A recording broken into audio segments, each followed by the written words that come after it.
잠언 16장 1절에서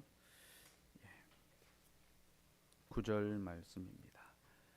우리 한 목소리로 함께 읽겠습니다. 시작. 마음의 경영은 사람에게 있어도 말의 응답은 여호와께로부터 나오느니라.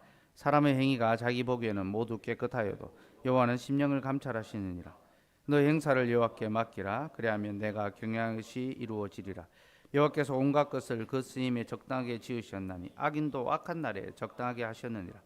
물은 마음이 교만한 자를 여호와께서 미워하시나니 피차 손을 잡을지라도 벌을 면하지 못하리라. 인자와 진리로 인하여 죄악이 속하게 되고 여호와를 경외함으로 말미암아 악에서 떠나게 되느니라. 사람의 행위가 여호와를 기쁘시게 하면 그 사람의 원수라도 그와 더불어 화목하게 하시느니라. 적은 소득이 공의를 겸하며 많은 소득이 불의를 겸하는 것보다 나으니라. 사람이 마음으로 자기의 길을 계획할지라도 그의 걸음을 인도하시는 여호와시니라. 아멘. 오늘 1절에서 9절까지 읽었는데요. 1절에서 3절의 내용을 중심으로 경영하는 기도, 경영의 기도에 관해서 좀 말씀을 나누려고 합니다. 오늘 1절에서 9절까지 본문을 읽었는데요. 본문에 가장 많이 등장한 단어가 여호와라는 말입니다. 8절을 제외하고 매절에서 여호와의 이름이 나옵니다. 이 이름을 통하여, 이 반복된 이름을 통하여 우리는 두 가지 교훈을 얻을 수 있습니다. 첫째는 하나님의 주권적인 섭리를 따라 모든 일이 일어난다라는 거죠. 우리 인생사에 일어나는, 이 피조세계에 일어나는 모든 것들은 우연히 일어나는 것이 여호와 하나님의 그 주권적인 섭리 아래 일어난다는 것입니다. 그래서 솔로몬은 여호와라는 이름을 매 구절마다 집어넣어 두었습니다.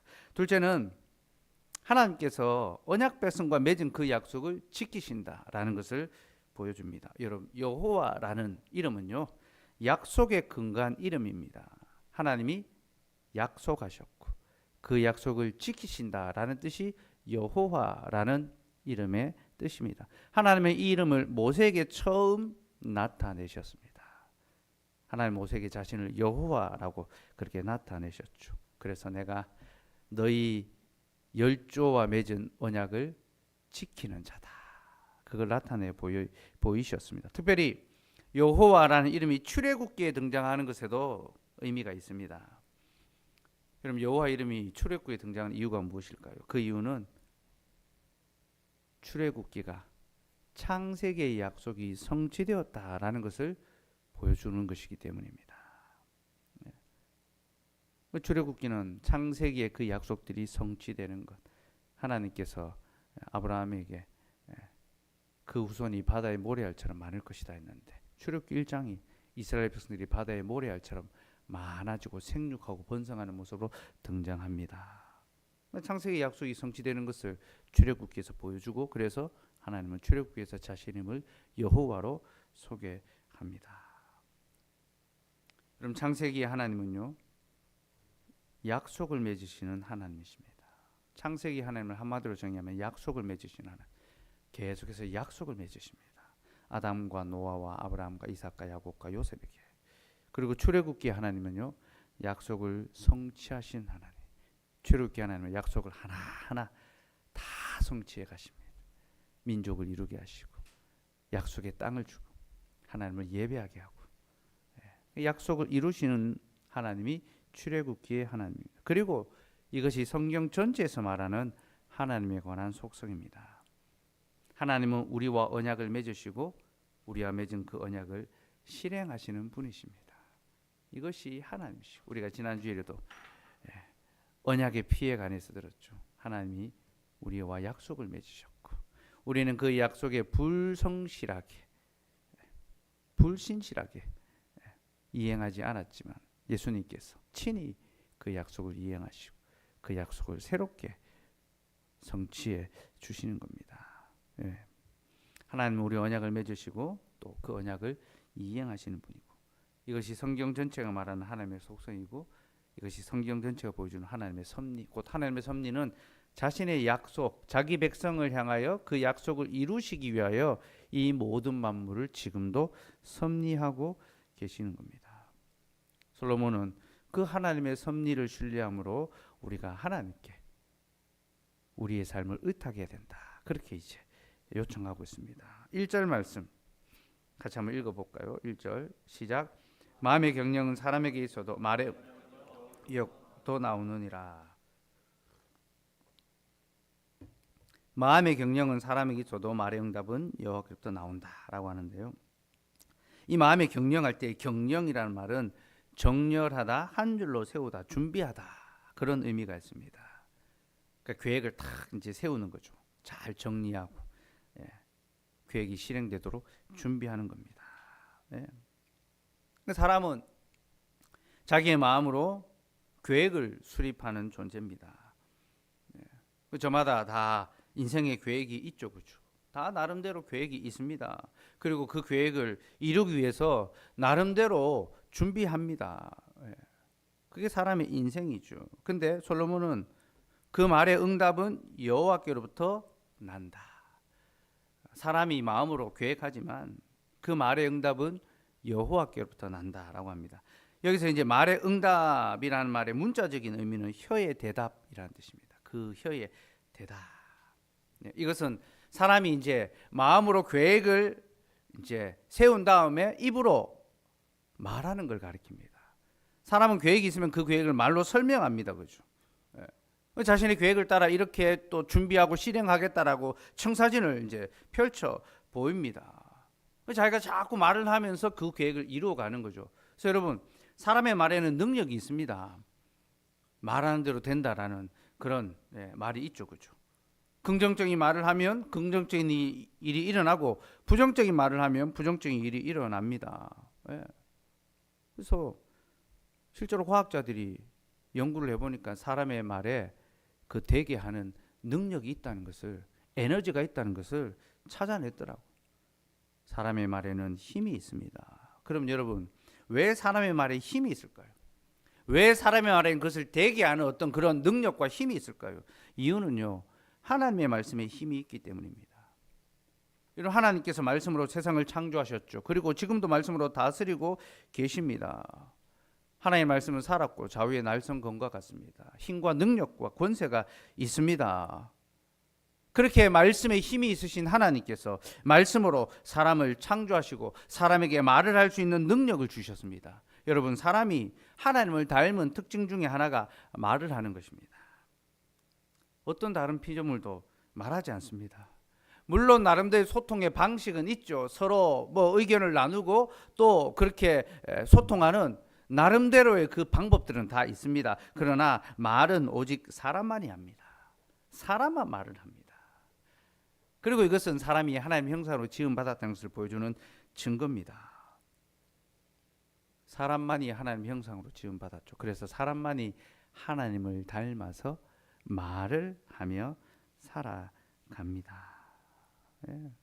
그래서 사람이 말을 한다는 것은요, 하나님의 형상대로 지음받았다라는 것을 보여주고요.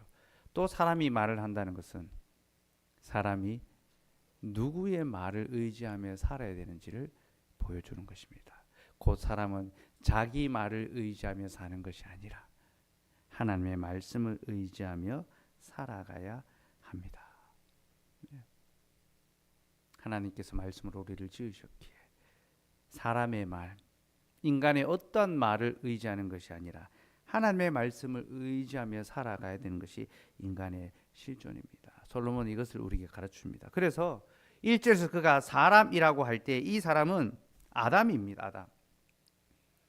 그러니까 사람이라는 그 일반적인 용어를, 일반 명사를 사용하는 것이 아니라 아담이라는 고유 명사를 사용해서 사람이라고 표현하고 있습니다. 여러분, 아담이 이렇게 표현하는 이유가 무엇입니까? 사람이 하나님의 말씀으로 창조된 피조물이라는 것을 보여주기 위해서죠. 첫 사람 아담을 통하여서 우리는 하나님의 말씀으로 지음받은 존재다. 그래서 우리가 마음으로 계획하고 경영하지만 그 말의 응답, 이것을 말하고 실행하려고 하지만 정말로 이것을 실행하시는, 응답하시는 분은 하나님이시다. 그걸 이제 가르쳐 주는 거죠. 사랑하는 여러분, 우리의 말이 우리의 삶을 이끌어가는 것이 아니라 하나님의 말씀이 우리의 계획을 이루어 가신다는 것을 기억하시기 바랍니다. 내 말이 내 계획을 이루는 것이 아닙니다. 하나님의 말씀이 우리의 계획을 이룹니다. 그러므로 여러분, 우리가 계획을 세울 때, 마음의 경영을 할 때 어떻게 해야 됩니까? 우리의 기대와 우리의 생각과 우리의 필요를 따라 계획을 세우는 것이 아니라 하나님의 말씀을 따라 계획을 세워야 합니다. 출발은 거기서부터 시작돼야 됩니다. 우리가 하나님의 말씀을 의지한다라고 할 때에 우리의 삶의 모든 것을 말씀에 따라 계획하고 실행해 가는 바로 그 삶을 가리킵니다. 여러분, 우리의 결혼, 또 교제, 취업, 자녀를 낳는 것과 자녀를 길러가는 것과 삶의 모든 그 중요한 것들을 계획하고 결정하는 그 모든 것들이 우리의 필요나 기대를 따라 정하는 것이 아니라 하나님의 말씀의 기준을 따라 세워야 됩니다. 자신이 가지고 있는 저마다의 기준이 있죠. 언제는 무엇을 하고 이럴 때는 어떻게 하고 다 각자 나름대로의 기준이 있습니다. 그러나 여러분, 우리는 우리의 기준을 따라가는 자들이 아니라 하나님의 말씀의 기준을 따라가야 합니다. 지금 여러분의 삶의 그 모습들을 돌아보면서 내가 하나님의 말씀의 기준을 따라가지 아니하고 자꾸만 내 기준, 내 계획, 내 생각, 내 뜻을 따라 앞서가려고 혹은 이루어 가려고 하는 것이 있는가 돌아보십시오. 여러분, 말의 응답은 하나님에게 있습니다. 주의 말씀의 기준을 따라서 여러분의 삶의 모든 질서를 새롭게 정리하고 그 기준에, 그 말씀의 기준에 순종할 수 있기를 소망합니다. 2절 말씀도 한번 보겠습니다. 2절 읽읍시다. 시작. 사람의 행위가 자기 보기에는 모두 깨끗하여도 여호와는 심령을 감찰하시느니라. 우리가 하나님의 뜻을 따라 말씀의 기준을 따라 살아가야 하는 이유는요, 하나님께서는 우리의 말이 아니라 우리의 심령을 살펴보시기 때문입니다. 여러분, 사람은요 다 자기 방어적입니다. 자기의 계획이 선하고 좋은 것으로 그렇게 말합니다. 설득시키려고 합니다. 정당화시키려고 합니다. 내가 지금 이 상황에서 이것이 최선이다. 이렇게 하는 것이 어쩔 수 없다.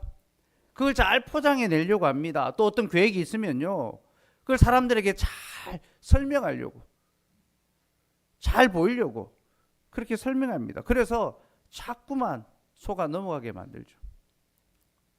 기업가가 투자를 받으려고 할 때 더 과장해서 더 좋은 것처럼 그렇게 포장하고 좋은 말로 그렇게 사람을 흔듭니다. 그게 우리의 말이라는 것입니다. 말에는 허장성세가 있습니다. 말에는 과시가 있습니다. 말에는 자기 연민이 있습니다. 자기 중심적으로 우리는 자꾸 설득하고 설명하고 이해시키려고 하죠. 그러나 우리 하나님은요, 우리의 말을 보시는 것이 아니라 우리의 심령을 감찰하십니다. 그래서 감찰하신다라는 것은 무게를 달아본다, 저울질해본다, 그런 뜻입니다. 하나님께서 우리의 마음을 저울에 달아보시고 우리의 행위를 판단하시는 거죠. 그래서 우리의 그럴듯한 말에 절대로 속아 넘어가지 않으신다는 겁니다. 많은 신자들이 하나님을 위하여 살아간다라고 말합니다. 나는 하나님의 영광을 위하여 살아가고 주님을 위하여 나는 이 모든 것들을 행한다라고 그렇게 말합니다. 그러나 그 속을 들여다보면 사실은 자기를 위하여 살아가는 모습이 너무나 많죠. 자기의 유익과 자기의 필요 때문에 그렇게 하면서 하나님의 이름을 사용하는 경우가 얼마나 많은지 모릅니다. 특히 앞선 자들이 더 그럴 수 있습니다. 직분자들이 더 그러한 유혹에 쉽게 넘어갈 수 있습니다. 자기의 어떤 정치적 욕심을 채우기 위해서 하나님의 이름을 가지고 와서 명분으로 삼는 경우들도 많이 있죠. 사람들이 그런 말에 잘 속아 넘어갑니다. 복음을 마치 장사꾼이 물건을 파는 것처럼 팔면은 사람들이 더 좋아하고 더 많이 모이고 따라가는 그런 현상을 보게 됩니다. 능력 있는 목회자가 되고 교회를 성장시키는 목회자가 될 수 있지요. 그러나 우리 하나님은 그런 것에 우리의 행위에 속지 않으시고 우리의 말에 속지 않으시고 우리의 심령을 그 중심을 정말로 우리가 중심에 진실하고 정직하게 하나님의 영광을 위하여 주의 뜻을 위하여 그래서 하나님의 말씀의 기준을 따라 때로는 기다리고 때로는 돌아가고 때로는 포기하고 때로는 손해볼 수 있는지 살펴보십니다. 그리고 바로 그런 자들의 기도를 우리 하나님은 들어주십니다. 말의 응답은 여호와께 있는데 누구의 말, 누구의 기도에 하나님이 응답하십니까?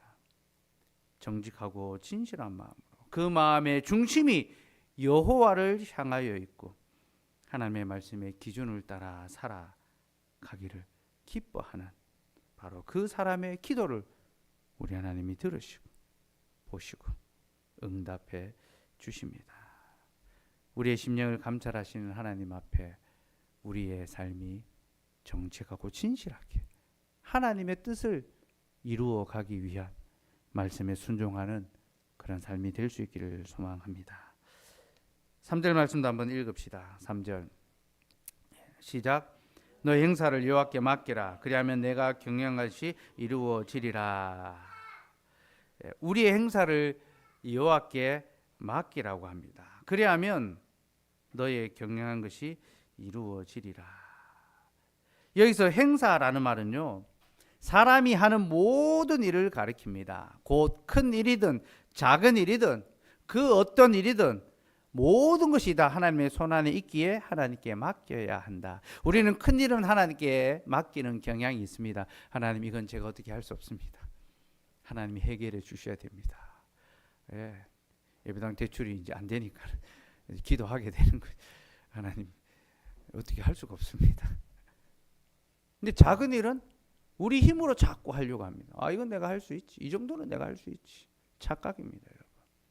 너의 행사를 여호와께 맡기라 할 때에 우리가 일상에서 매일같이 반복하는 또 습관적으로 행하고 있는 그 작은 일도 하나님의 손에 있다는 것을 기억하고 그 작은 일부터 우리가 감당할 수 없는 큰 일까지 다 하나님의 손에 맡겨야 된다라는 겁니다. 여기서 맡긴다라는 말은요, 원어로 굴리다, 옮기다라는 그런 뜻이 있습니다. 이 짐을 굴려서 하나님께로 옮기는 겁니다. 그러니까 내가 다 질 수 없는 이 삶의 무게와 그 짐을 굴려서 하나님께로 옮겨놓는 이 기도죠, 그죠? 기도가 하나님께로 우리의 이 짐을 굴려서 옮겨놓는 겁니다. 이동시키는 겁니다. 우리는 우리의 모든 것을 하나님께로 옮겨 놓을 수 있어야 합니다.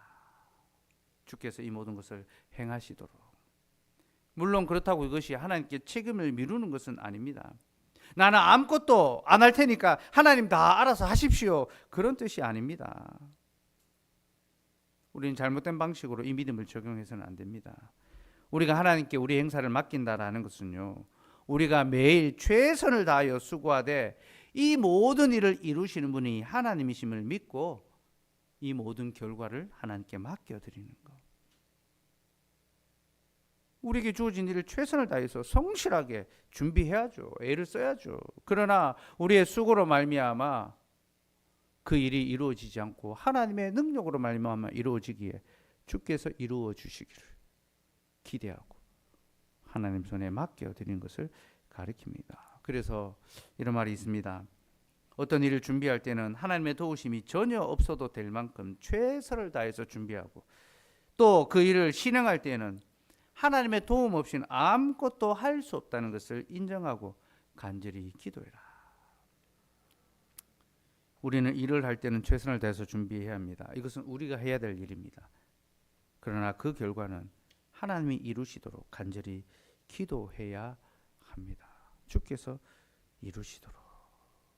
그렇게 우리의 행사를 여호와께 맡깁시다. 그러면 그가 우리의 경영을 이루실 것입니다. 근데 여러분, 이 3절에 나오는 경영은요, 1절에 나오는 경영과 다른 단어입니다. 우리말로는 같은 말인데 원어로는 조금 다릅니다. 1절의 경영이라는 말은 어떤 계획과 준비를 가리키고요. 3절의 경영이라는 말은 어떤 사고와 생각을 가리킵니다. 3절의 경영은요, 우리 마음속에 있는 어떤 생각과 소망까지 포함된 것을 가리킵니다. 우리의 마음의 생각과 소망, 거기까지 포함된 겁니다. 그리고 이룬다라는 말은요, 견고하게 하다, 굳게 세우다, 이제 그런 뜻이 있습니다. 견고하다, 견고케 하다, 굳게 세우다. 여러분, 우리의 행사를 여호와께 맡기면 그가 우리의 경영하는 것이 이루어지리라. 이게 무슨 뜻입니까? 우리가 우리의 삶의 모든 것을 하나님 손에 의탁해 드릴 때 하나님께서 그 일을 이루시는 것뿐만이 아니라 우리의 마음의 생각과 소망까지 이루어 주신다라는 거죠. 곧 우리가 기도하고 우리가 준비한 것 이상으로 능히 일하시고 이루어 가신다. 그것을 의미합니다. 이번에 이전을 준비하면서 대출이 생각만큼 나오지 않아서 당황스럽기도 하고, 또 이 변수 앞에 어떻게 해야 되는가 고민되기도 합니다. 근데 저는 이 일이 우리에게 손해가 아니라 더 득이 될 수 있도록 일하시는 하나님의 과정이 아닐까 생각을 합니다. 그렇게 하나님께서 우리의 마음에 있는 그 생각과 소망까지 이루어 주시도록 우리는 무엇 해야 됩니까? 모든 것을 하나님께 맡겨드리고 작은 것부터 큰 일까지 하나님이 행하시기를 소망해야 되는 거죠. 은행을 의지하는 것, 우리의 재정의 능력을 의지하는 것, 우리 성도들의 어떤 헌신 혹은 다른 교회의 도움을 의지하는 것이 아니라 오직 하나님을 의지하고 그 모든 과정의 그 절차들을 하나님께 작은 것부터 큰 것까지 하나하나 의탁해 드릴 때 하나님께서 우리의 마음의 생각과 소원까지 능히 이루어 주실 것입니다. 우리의 삶도 마찬가지죠. 작은 것 하나부터 큰 것까지 기꺼이 하나님 앞에 의탁해 드릴 때 하나님께서 우리의 마음의 생각과 소원까지 능히 이루어 주실 것입니다. 우리 그것을 기대하며 하나님 앞에 경영하는 기도, 실행되는 기도, 이루어지는 기도, 그 기도를 함께 할 수 있기를 소망합니다.